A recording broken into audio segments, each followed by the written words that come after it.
We've always been a little hungry. We've never taken anything for granted. One of the problems that we have with America today.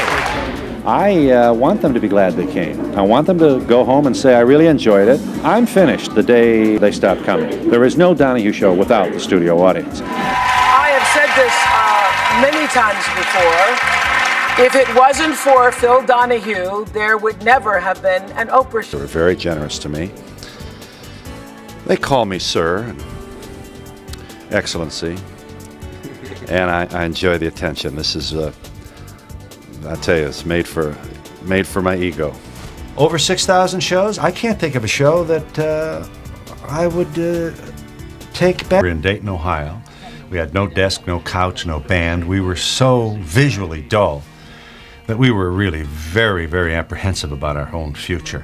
And what we discovered was issues. Issues can make you go. You don't have to have stars if you've got an issue about which the audience cares. And that was usually reflected in the studio audience. And the result was energy and discussions that we had, that really at that time had just could be found nowhere else on television. So in that sense, we were very lucky.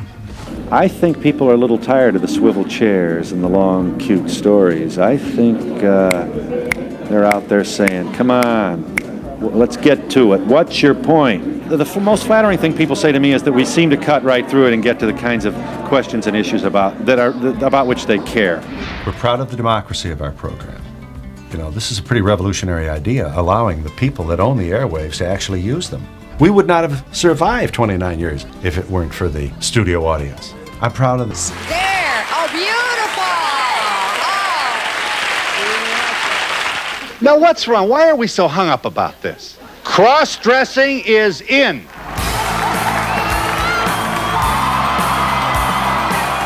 You want a divorce from Robin Givens, true or false? Yeah. True. I was vindictive toward Robin. And at this particular moment, it's a very, very unhealthy situation. Phil, Mike Tyson, nobody asked him Robin Givens questions, and you just jumped right in there. Are you ever afraid of him or anything like that?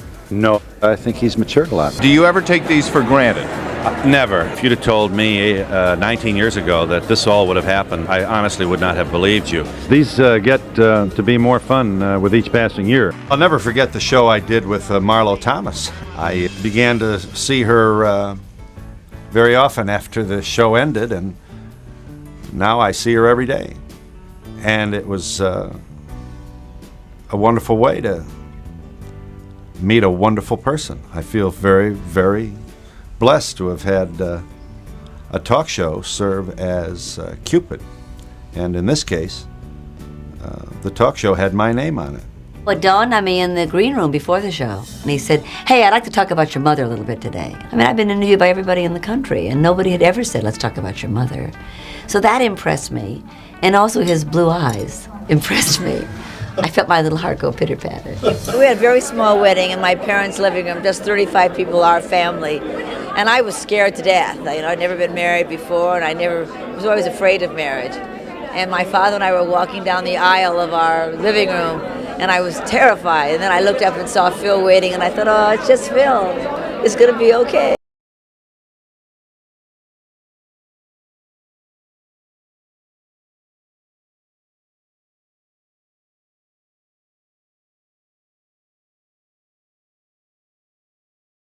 Legendary talk show host Phil Donahue passes away at 88.